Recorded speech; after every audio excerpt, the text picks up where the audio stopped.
Salut à tous les amis, j'espère que vous allez bien et que tout se passe bien pour vous.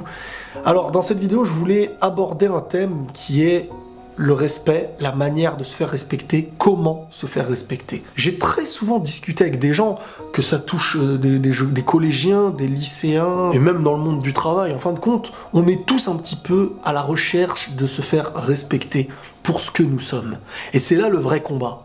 Il y a celui qui se fait respecter pour ce qu'il est, et c'est là où tu seras le plus épanoui dans ta vie. Et il y a celui qui cherche à se faire respecter par la peur, en faisant créer une carapace de quelqu'un de puissant, de fort. Et le problème à mes yeux, il est là. Le plus dur des combats, c'est de réussir à être soi-même, d'avancer dans ses projets, dans son fort intérieur, viser quelque chose de bon, et réussir à se faire respecter dans sa réalité, pas dans le mensonge. C'est-à-dire ne pas se faire respecter parce que tu es quelqu'un qui rabaisse, qui fait du mal aux gens. Parce qu'en fin de compte, tu ne te fais pas respecter, tu crées la peur.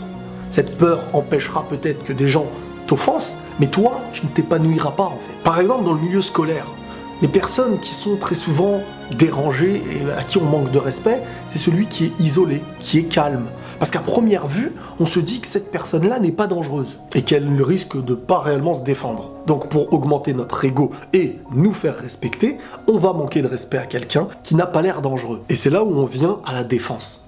Parce que si tu veux être respecté pour celui que tu es, tu devras obligatoirement passer par l'instinct de défense. La défense naturelle, qu'elle soit avec les bonnes armes qui sont la parole, te défendre dans tes droits, mais qui est aussi parfois, et ça va être quelque chose qui peut toucher tout le monde, c'est-à-dire la défense physique. Quelqu'un qui t'attaque, tu dois te défendre. Tu défends ta personne, tu défends ton corps, tu défends ton être en fait. Et là, à la différence de celui qui offense, tu te défends. Et quand tu arrives à défendre ton être physiquement et ton être mentalement par celui que tu veux être tout simplement, sans jouer de rôle ni dans l'un ni dans l'autre, c'est là à mes yeux où tu réussiras dans ta vie à devenir quelqu'un qu'on va respecter. Pas uniquement parce qu'on en a peur, mais parce que c'est une personne authentique en fait. Et ce qui nous épanouit le plus en fait, c'est d'être dans l'authenticité. En gros, tu es quelqu'un qui a décidé de choisir ton chemin, tu dois te faire respecter. En étant celui que tu es, les gens doivent te respecter, mais tu dois les respecter. Mais il faut s'éloigner à mes yeux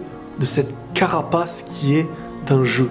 Le fait de jouer un rôle, tout en cherchant à être apprécié pour ce rôle. Parce qu'en fin de compte, on ne te respecte pas toi, on respecte le personnage que tu joues. La plus belle chose qui risque de vous sauver, en fait, c'est cette authenticité que vous avez. Et la meilleure des carapaces, c'est pas celle que vous jouerez, mais celle qui servira à vous défendre. Je pense qu'il faut être quelqu'un qui assume celui qu'il est, qui assume ses propos et sa manière de vivre, tout en étant respectueux envers les gens. Parce que quand tu as un respect envers les gens, il y a deux retours. Celui qui veut en profiter, celui qui trouve ça honorable, instinctivement et naturellement. Celui qui veut en profiter fera face à ta défense, celui qui trouve ça honorable te respectera naturellement. C'est pas forcément facile, parce que beaucoup de gens toujours disent c'est facile à dire, mais c'est pas facile à faire. Comme toute chose sur terre que tu obtiens. Avant de te lancer dans un mariage, c'est pas facile. Avant d'apprendre à marcher, c'est pas facile. Le malade qui se soigne pendant des mois et des années, c'est pas facile. Mais pour obtenir un bon résultat, il faut toujours une part de difficulté qui va avec. La question n'est pas de se demander si c'est facile ou difficile, mais plutôt de se dire si ce n'est pas impossible, c'est faisable. Voilà les amis,